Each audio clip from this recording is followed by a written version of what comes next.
Hello and welcome back to another in-depth weather video. Today we are talking about Winter Storm Uri, which will be making impacts on the Pacific Northwest, eventually moving into the southern plains and up into the northeast. Now, this is a cross-country snowstorm, and we're going to be dividing this video into two parts. This is the western part of this storm. We're going to be talking about some Pacific Northwest snow, as well as a few things in the Rockies with some snow. Most of that will be light, but we'll talk about that later.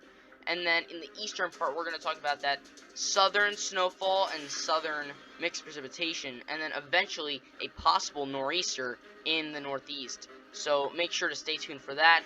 Click the subscribe button and the bell so you get notified when I upload that video. Now let's get right on into it. So this is the National Weather Service page. You can see that we have some winter storm warnings and winter weather advisories in the Seattle and Portland areas, as well as extending into the Rockies. Now let's quickly go over to the NAM. You can see here that we do have Tabitha impacting the Pacific Northwest right now.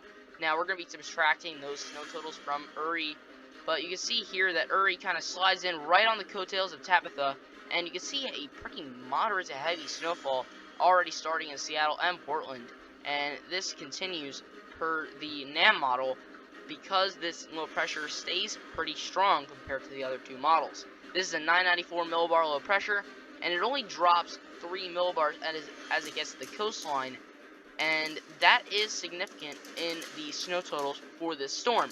So let's take a look at those snow totals.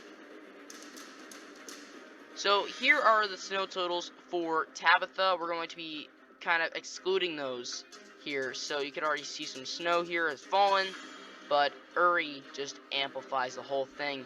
Now, most of this snowfall in Seattle, this 12 to 14 inches, will be falling with Uri, and this Portland snowfall is kind of split 50-50 between two storms, this 16-inch snow total. Now, in the Rockies, you can see here that most of your snow is going to be kind of split 50-50 again.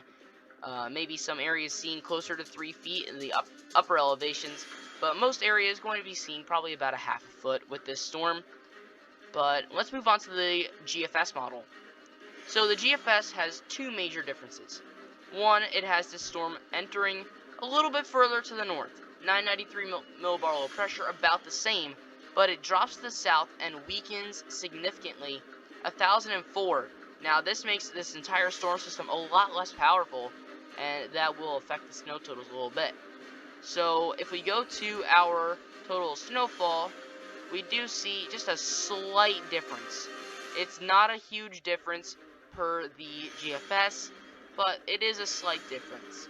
Here, Seattle is only seeing about 11 inches, and Portland does see a little bit more with about 22 to probably like 16 to 22 there as well. Now, in the Rockies, it's about the same thing. All these models have about 50-50. Some areas seeing up to 3 feet total, some areas seeing about 2 feet, but all these models have about the same for the Rockies. It's really the Pacific Northwest that has the most variability in the forecast.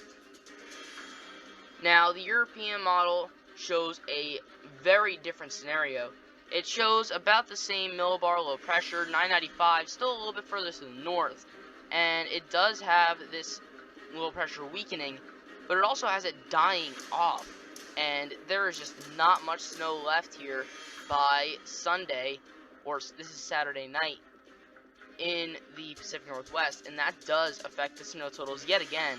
So we could already subtract Tabitha, and it has, the European model has Uri being a lot less powerful, having a total of 7 inches in Seattle, total of 18 in Portland, but again, most of that Portland snowfall will be falling with Tabitha. So overall, we have a couple of different models here showing a couple of different things. Now also the Rockies, the European does have you seeing a little bit less. It just has Uri being overall a weaker storm system compared to the GFS and the NAM. So we do have to look for that in the forecast over the next few days. But that is all I have for this storm. Thank you guys for watching, and I will see you guys next time.